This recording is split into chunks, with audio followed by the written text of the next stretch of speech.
Thousands of foreclosed properties are expected to hit the market in the next couple of weeks, and industry experts fear some of the nation's biggest banks may actually engage in something called trashing out, clearing a home of its contents before owners know what hit them. Here's NBC's Lee Cowan. Mimi Ash lost her husband twice, the first to violence. In 2003, Robert was stabbed to death in a road rage incident. But 5 years later, Mimi lost him again. She says her husband's ashes were taken out of the couple's mountain retreat near Lake Tahoe, not by a burglar, but by her bank. Came to unlock the door and my key wouldn't fit. A few years after her husband's death, Bank of America began foreclosure proceedings on that house. The bank tells NBC News Mimi was more than 18 months delinquent on her mortgage. In the end, though, Mimi managed to keep the home, but she filed a lawsuit against Bank of America, charging it illegally locked her out and then cleaned her out. These were filled with all the little things that we collected from our travels. All her personal possessions, from family photos to her father's military medals, now gone, according to the suit, without warning. I feel violated. And 22 years of my history has just disappeared.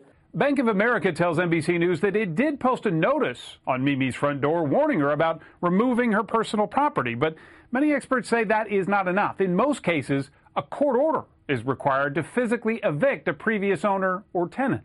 It's almost a shoot first, ask questions later attitude. Bank of America says it's investigating Mimi's complaint and says it wants to work with her to resolve the issue. But attorney Andrew Garcia says he has more than 40 cases around the country with similar stories.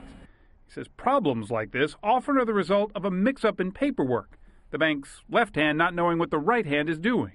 It's not against small local mom and pop banks. It's against large national banks. That's where we see this problem occur most frequently. In industry terms, it's called a trash out, clearing a home for quick resale. Critics say that amid the flood of foreclosures, some banks aren't taking the time to follow the rules. We've seen letters that people have gotten that say you have to be out in 24 hours, we're changing the locks, and that's absolutely in violation of the applicable laws. And with some predicting banks may repossess as many as 100,000 homes this month alone, many fear the problem may only get worse.